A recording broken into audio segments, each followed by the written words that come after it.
வன்னியர் இல்லாத அந்நியர் சமுதாயத்தில் இருக்கின்றவர்களும் வாக்களித்ததால் மட்டுமே நான் வெற்றி பெற முடிந்தது. ஆமாவா இல்லையா? ஆமாவா இல்லையா? அப்போ இங்கு இருக்கின்ற வன்னியர்களை தவிர்த்து அந்நியராக இருக்கின்ற வன்னியர் சமுதாயத்தை தவிர்த்து அந்நியராக இருக்கின்ற மற்ற சமுதாய மக்கள் அனைவருடைய காலிலும் ஒவ்வொருத்தருடைய காலிலும் உளுந்து கெஞ்சி கேட்கிறேன்.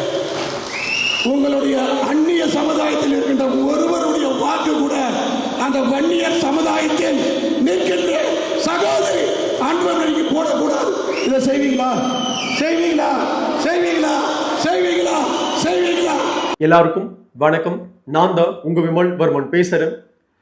தன்னை மண்ணின் மைந்தராக வன்னியராக காட்டிக்கிட்டு 2024 எம்பி தேர்தலில் ஒவ்வொரு ஊர்லயும் போய் நானும் வன்னியர் தான், நானும் மண்ணின் மைந்தன் தான், எனக்கு தான் நீங்க வாக்கு செலுத்தணும் அப்படின்னு ஒவ்வொரு வன்னியர் காலையா உளுந்து ஓட்டு கேட்டு வந்து இன்னைக்கு ஜெயிச்சிருக்கிற திமுகவை சார்ந்த மணின்ற எம்பி அவர்கள் நேற்று வன்னியர் இல்லாத அந்நியருக்கு தருமபுரியில வந்து சீட்டு கொடுத்திருக்காங்க. அந்த அந்நியருக்காக போயிட்டு வந்து உட்காந்து இவரு வாக்கு சேகரிக்கிறாரு. அந்த வாக்கு சேகரிப்புல இவர் பேசின விஷயம்தான் அனைத்து வன்னியர்களும் பார்த்திருப்பீங்க, திமுக சார்ந்த வன்னியர்களும் பார்த்திருப்பீங்க அப்படின்னு நினைக்கிறேன். அதாவது தர்மபுரி அப்படின்றது வன்னியர்களுடைய கோட்டன்றதெல்லாம் தாண்டி வன்னியர்கள் பெரும்பான்மை சமூகமா வாழ்ற இடம். புரியுதுங்களா? நாம தான் அதிகமான வாக்கு வங்கியை கொண்ட சமூகமாக வாழ்ந்துட்டு இருக்கோம். நமக்கான சமூக நீதி தான் அங்க கொடுக்கப்படணும்.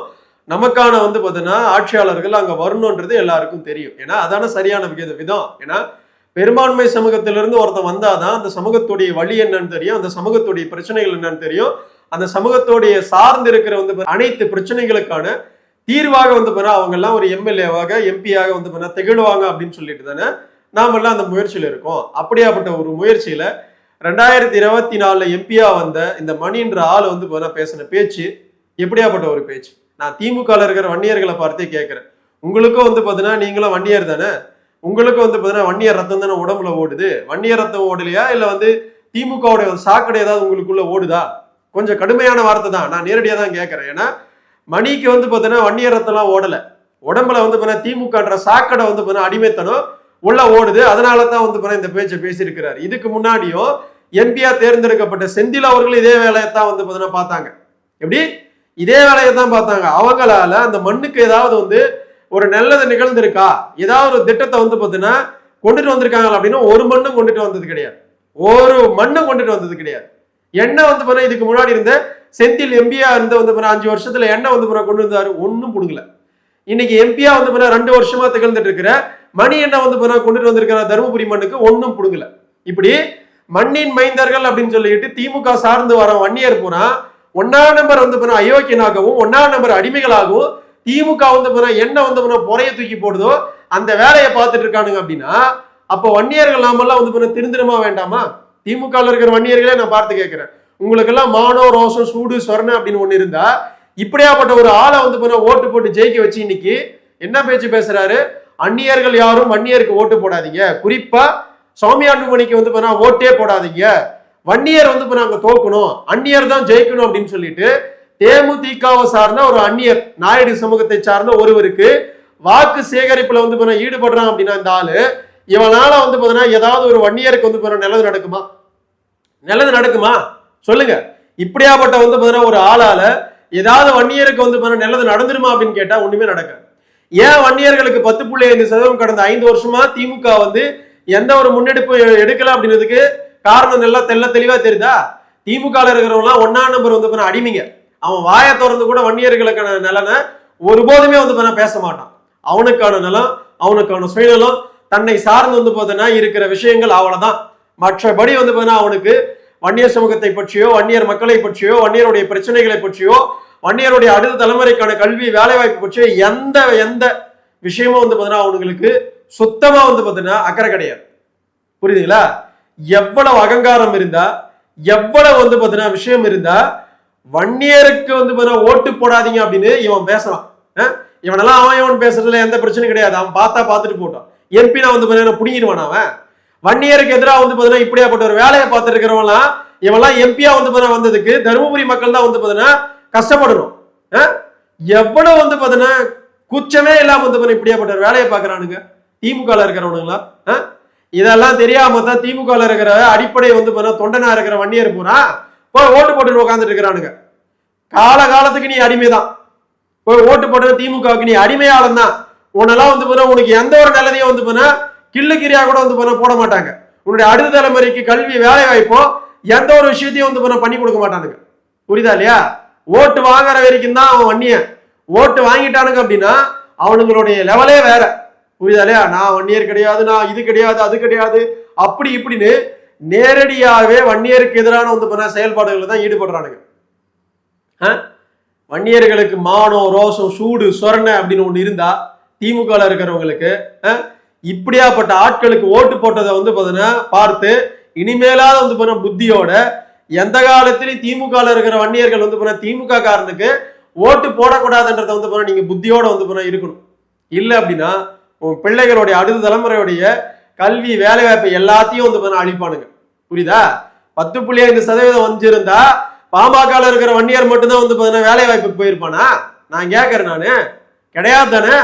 திமுக இருக்கிற வன்னியர் பசங்களும் வந்து அங்கங்க வந்து பாமர வன்னியர்களா அங்கங்க உழைச்சிட்டு இருக்கிற வந்து வன்னியர் குடும்பத்துல இருக்கிற பிள்ளைகளும் தானே வந்து போயிருக்கோம். கல்வி வேலை வாய்ப்புக்கு வந்து அரசாங்க வேலை வாய்ப்புக்கு போயிருக்குமா இல்லையா? ஒட்டுமொத்த வன்னியர்களுக்கான தான் வந்து தனி இட ஒதுக்கீடு வன்னியர்களுக்கான 10.5% கிடைச்சிருக்குமா கிடைச்சிருக்காதா? போயிருக்க மாட்டாங்களா? சொல்லுங்க. அது நடந்திருக்காதா? அப்படியாப்பட்ட ஒரு விஷயம் நடக்காம இருக்கிறதுக்கு மிக முக்கிய காரணமே திமுக வன்னியர் எம்எல்ஏ எம்பின்னு வந்து இருக்கிற ஒட்டுமொத்த பேரும் தான். புரியுதா இல்லையா? வாயை திறந்து கூட முத்துவேல் கருணாநிதி ஸ்டாலினை பார்த்து எங்கள் சமூகத்துக்கு நீங்க எல்லாம் ஏன் செய்யல அப்படின்னு கேட்கறதுக்கு இப்ப இருக்கிற வந்து எந்த ஒரு திமுக எம்பிக்கோ திமுக வந்து எம்எல்ஏ வன்னியனுக்கோ வாய் வார்த்தையா வராது. அப்ப இருந்த வந்து திமுக எம்எல்ஏக்களுக்கு அது இருந்துச்சு. வீரபாண்டியார் பேசினார், மதுராந்தகம் ஆறுமுகம் பேசினாரு. இப்படி அன்னைக்கு இருந்த வந்து திமுக ஆளுமைகள் வந்து இந்த சமூகத்துக்கு ஒண்ணு நடக்கல அப்படின்னா சொடக்க போட கேட்டாங்க, ஏன் என் சமூகத்துக்கு செய்யல, இந்த பெரும்பான்மை சமூகத்துக்கு ஏன் செய்ய மாட்டீங்க அப்படின்னு அன்று இருந்த வந்து திமுக வன்னியர்கள் வந்து கேட்டாங்க. இன்னைக்கு இருக்கிற திமுக வன்னியம் போற அடிமையா மாறி இருக்கிறான். அடிமையா மாறிக்கிட்டு கூல கும்பிடு போட்டுக்கிட்டு அந்நியருக்கு வந்து ஓட்டு கேட்டுக்கிட்டு வன்னியர்கள் வந்து வன்னியரை ஜெயிக்க வைக்காதீங்க அப்படின்னு பேசிக்கிட்டு திரியிறானுங்க. இப்படியாப்பட்ட ஆட்களால வன்னியர்கள் வந்து எந்த ஒரு நல்லதையும் பெற முடியுமா சொல்லுங்க. நேரடியாவே வந்து நான் வன்னியர் வாக்கால ஜெயிக்கல, அந்நியர் வாக்கால தான் நான் ஜெயிச்சேன் அப்படின்னு பேசுற இவங்க நாளைக்கு வந்து திமுக இருக்கிற வன்னியர், சார், ஐயா, அண்ணா, என் பிள்ளைக்கு வந்து இதை செய்யுங்க அப்படி நீங்க போய் நின்னீங்கன்னா நீ எப்படா வந்து எனக்கு ஓட்டு போட்ட? நீ நான் வன்னியர்னா எனக்கு ஓட்டு போட்டிருப்பியா? நீ ஓட்டு போட்டு வந்து நான் ஜெயிச்சனா அப்படின்னு கேட்பாங்களா மாட்டாங்களா? கேட்பாங்க. அப்ப மூஞ்ச வந்து போன்னு வந்து தொங்க போட்டுக்கிட்டு ஒவ்வொரு வன்னியரும் வெளியே வருவீங்க. திமுக சார்ந்தவங்க பூரா வருவீங்களா? வந்திருப்பீங்க. நிறைய நடந்திருக்குல்ல கடந்த 5 வருஷத்துல. அப்பயும் பார்த்து உங்களுக்கு புத்தி வரல, ரோஷம் வரல, சூடு வரல, சொரணை இல்லை அப்படின்னா ஒண்ணுமே பண்றதுக்கு இல்லை. எவ்வளவு நக்கல் இருந்தா பெரும்பான்மை சமூகத்தை தோல்வியடைய செய்யணும் அப்படின்னு சொல்லிட்டு திமுக இருக்கிறவன் திமுக வன்னியரையே வச்சு வந்து பேசலாம் அப்படின்னா எவ்வளவு வந்து திமுக வன்னியர்களுக்கு எதிரான வந்து களத்தை செட் பண்ணி வச்சிருக்கின்றத 2026 சட்டமன்ற தேர்தலில் ஒவ்வொரு வன்னியரும் புரிஞ்சுக்கணும். மானமுள்ள வந்து ஒவ்வொரு வன்னியரும் புரிஞ்சுக்கணும். திமுக இருக்கிற மானமுள்ள ஒவ்வொரு வன்னியரும் புரிஞ்சுக்கணும். புரியுதா இல்லையா? திமுக காரனால ஒருபோதுமே வன்னியருக்கு எந்த நலனும் வந்து நிகழாதுன்றதுக்கு இதெல்லாம் மிகப்பெரிய வந்து சாட்சிகள், மிகப்பெரிய வந்து ஆதாரங்கள். புரியுதா இல்லையா? மணி அவர்களை எழுதி வச்சுக்குங்க. புரியுதா இல்லையா?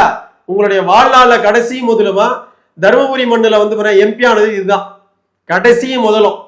இனிமேல் எந்த காலத்திலையும் உங்களுக்கு ஒரு எம்எல்ஏ சீட்டு கூட வந்து வெற்றி பெறக்கூடாது. புரியுதா? மானமுள்ள தர்மபுரி வன்னியனுங்க ஒட்டுமொத்த பேரை வந்து உனக்கு எதிராக களமாடுவாங்க. புரியுதா? எழுதி வச்சுக்கோ. புரியுதா இல்லையா? திமுக போய் சீட்டு வாங்கி ஜெயிச்சுட்ட அப்படின்னா கொம்பு முளைச்சிடுது உங்களுக்கு எல்லாம்.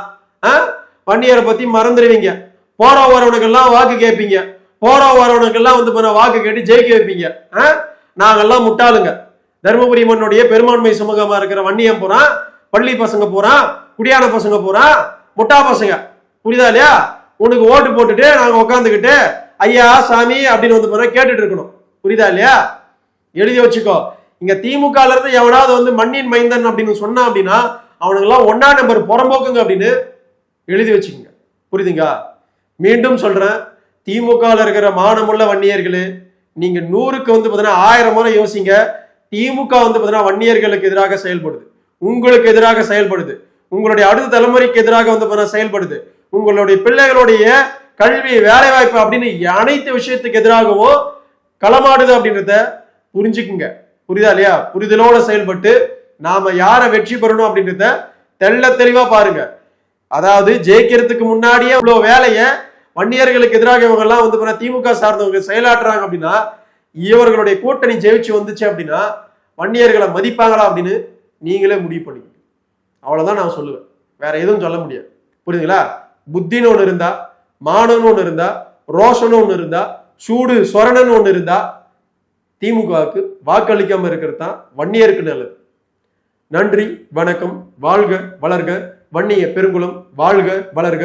வன்னியகுல சத்திரிய சமூகத்தின் பண்பாடும் கலாச்சாரமும் வரலாறும் மற்றும் வன்னியகுல சத்திரிய சமூகத்துடைய சத்திரிய தினமும் மேலும் அடுத்த ஒரு நல்ல காணொலியில உங்களை நான் சந்திக்கிறேன். உன்னுடைய பேர் சுத்தமான பள்ளி பையன், சுத்தமான பள்ளி பையன்.